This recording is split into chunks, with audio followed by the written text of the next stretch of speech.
Standing on the bare floor and not sure whether the room climate is suitable for the floor you want to install? I'll explain. It's really easy.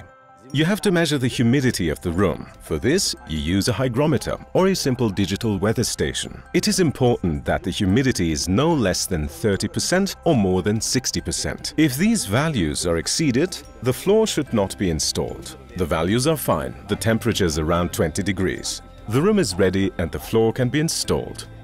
Before we get started, it is very important that the floor has been in the room for 48 hours beforehand, so it could adjust to the climate. That's it. Do you have more questions? On our YouTube channel, you will find many easy-to-follow tips and tricks. See you soon!